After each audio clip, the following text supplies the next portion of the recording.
will begin. Let me see. So first off, I have worked as a registered nurse in an intensive care unit, so I am clinically based, although if I come toward you in scrubs, I would suggest you run, because the last time I took care of a patient is probably longer than the age of some of you in this room.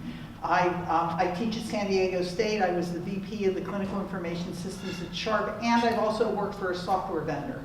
So I have experience in all realms. So I decided to call this talk today, What's Up with Electronic Health Record Adoption?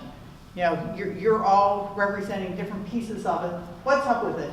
And how do you manage change in these turbulent times, whether it's meaningful use in the HITECH Act or the Affordable Care Act or whatever act or insurance negotiations, how do you manage change? And if you were in a hospital, Ken might say, anybody else here from a hospital or a medical clinic? Why haven't my docs implemented EHRs? I have to tell you, between my husband and myself, I forget how many physicians it is that we go to, but I think there's one, maybe two, who has an electronic health record. You know, like, when they retire, I'm going to insist that the person I go to has an electronic health record, or I'm not going to that person. HiMSS has an electronic medical record adoption model. The highest level is 7. Why aren't all hospitals stage 6 or 7? That's the highest level of interoperability. Why not? We have the technology, we have the smarts. Why aren't we there? And what's holding up? Physician order entry or provider order entry and interoperability. So that's sort of what I'm going to talk about today. I'm going to give a little bit of background. So what I'm going to talk about is just start out with some data on where we are with electronic health record adoption and its value. And then what I really want to spend my time on is a historical overview of where we've been and where we are, what the research is showing, and then if there's time, a little bit of my research. And I put my research at the end because, Gary, let me know when I need to stop, because microphone, audience, slides, I could go on forever. I'm just warning you. So this is from physician offices. The Center for Disease Control just published these data. It's from 2013, and I don't know if there's a pointer on this or not. I don't think so. Okay, so what it's showing, which everyone in this room knows, we started out at a fairly low level, and we've had a big uptick in the medical practices that are adopting electronic health records. It seems to coincide, coincidentally, with the HITECH Act, which started paying money to hospitals and eligible providers in 2009. And you can see we now have any EHR system. There's about 80% of the physicians who have them. I'm in the 20%, I want you to know, with the people I go to.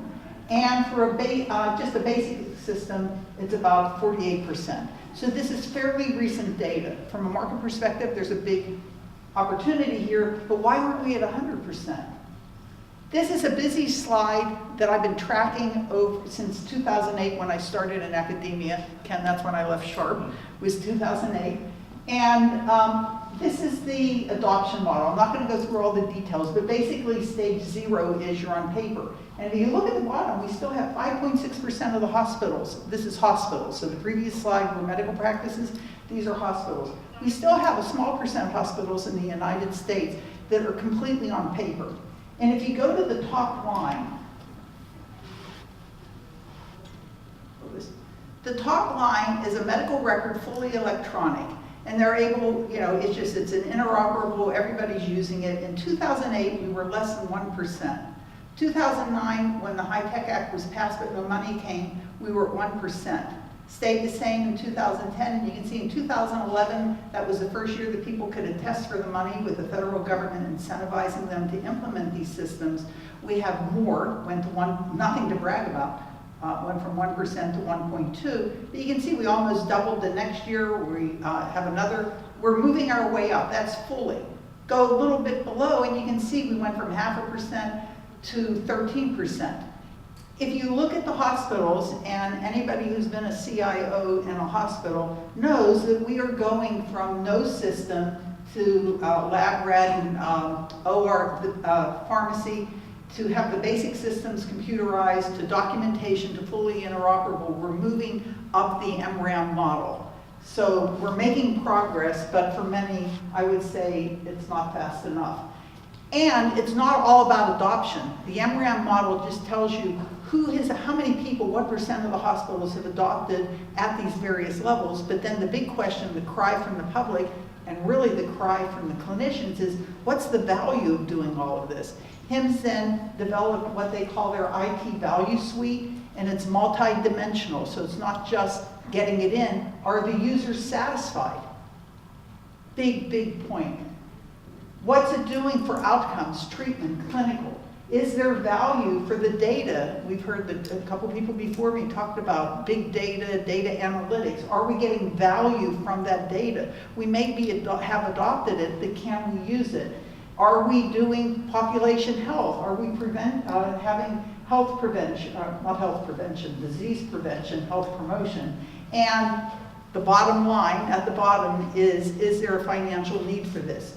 So HiMSS now has these two models, and you can go on their website, and there's, they have plenty of materials on that, and I don't want to go into any great detail on it, but it's not just having these innovative systems and implementing it, it's really getting value. And how do you get value out of it? What I'm going to do for about the next 5 minutes is give a historical overview to the research that has been going on since 1995. I hope it won't be dry. I hope you'll find this kind of interesting, because it tells us where we've been, how much progress we've made, and what I think all of you in the audience are interested in, where we need to go in the future. That's where it's all about. So all of this research is from the same basic team. And what they did was what's called a systematic review of the research. So they look at all the studies at a particular period of time, and they try to they then use rigorous methodology to determine what's the theme here, what's going on across all these studies. It's a very powerful way to look at how we're progressing or not progressing. So they looked at the research that was published between 95 and 2004, of those organizations that had electronic health records and health IT tools. And what they found was with electronic health record, the clinicians adhered to the guidelines much better. There was more monitoring and surveillance because it was easier, and they were able to document medication errors. What's lacking here, it has absolutely nothing about population health. We were not able to demonstrate in the early days that having electronic records and the availability of the data actually improved health, which really is what all of us who are in healthcare are here for.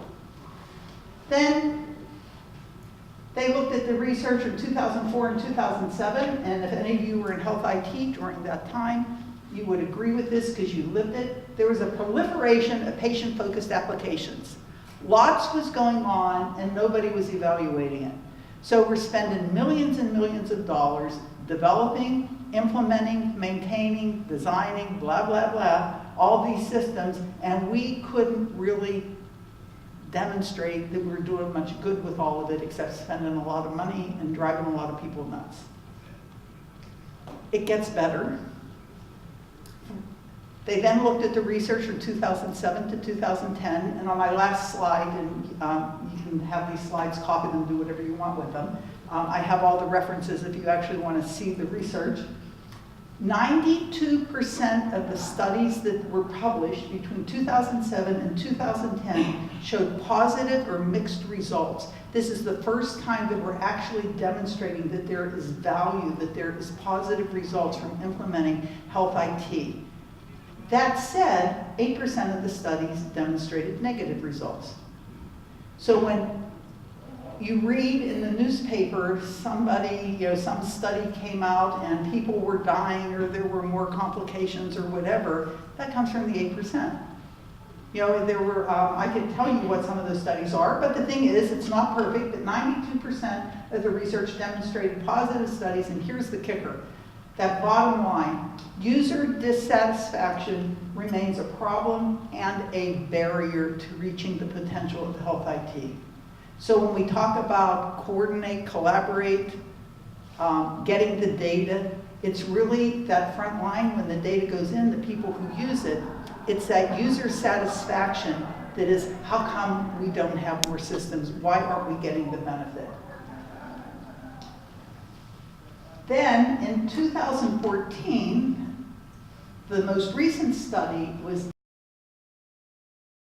in 2013, and as you would expect, it's the most promising. So when people say that these systems don't do much good, I actually testified at a subcommittee of Congress, and they hear from their next door neighbor who's a physician that implementing these systems cause harms to patient.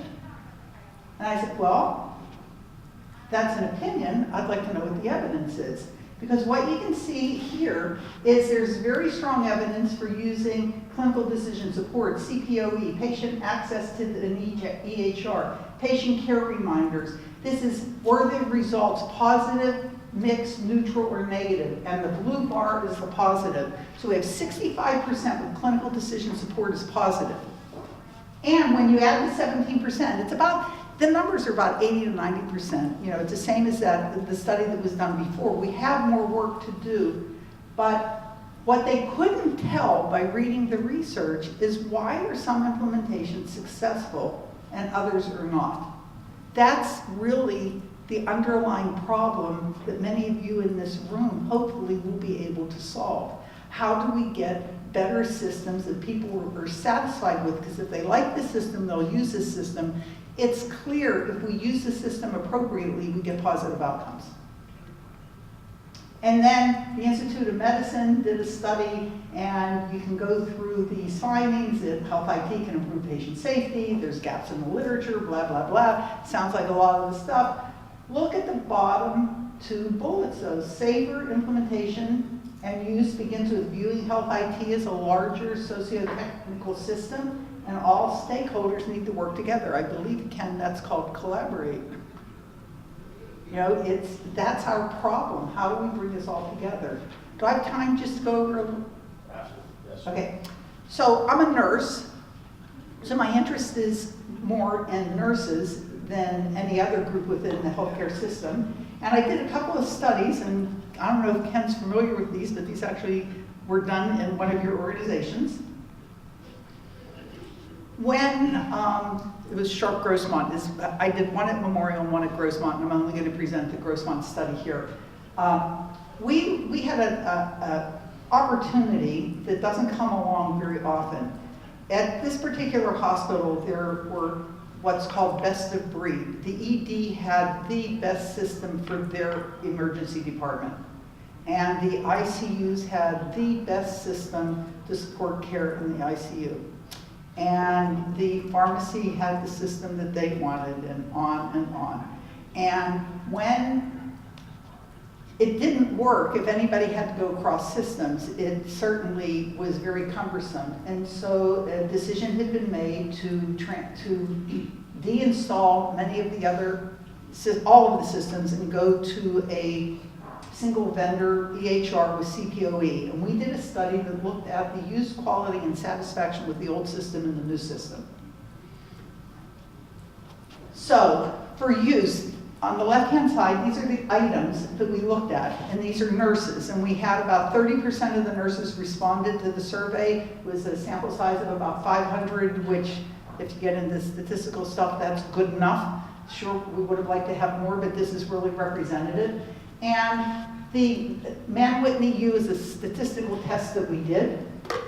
The thing that you would be most interested in is if you just go down this line, so we have three things that really was the same. There was no statistical significance between the pre-survey. And pre-survey was the old system before user education started, okay? So pre-survey was the old system.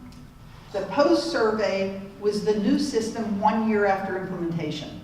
So we didn't do it when everything was ugly.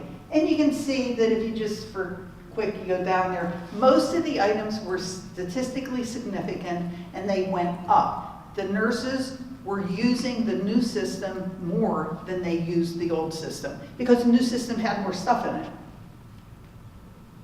So what about the quality?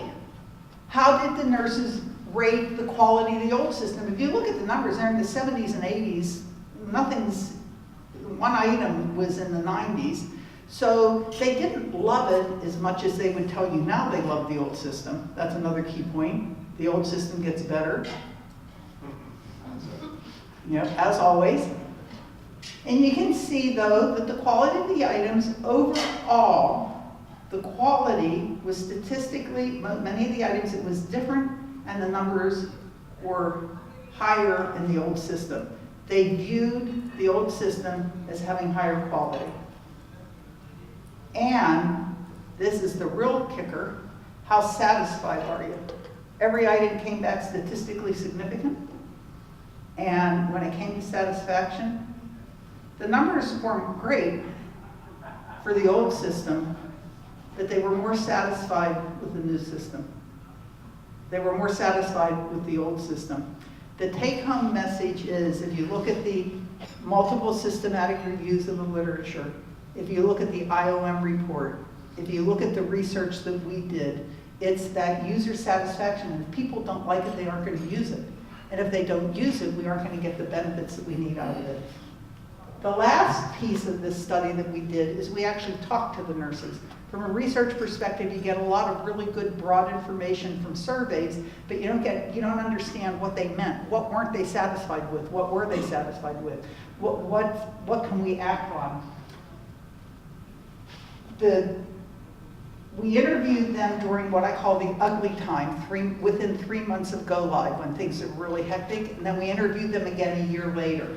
And here you can see the themes. It was very emotional. That go live period is very emotional, and you can see there were 4 times as many negative comments as there were positive.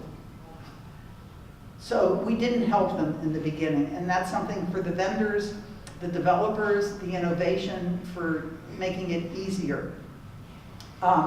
Communication, relationships, again, negative.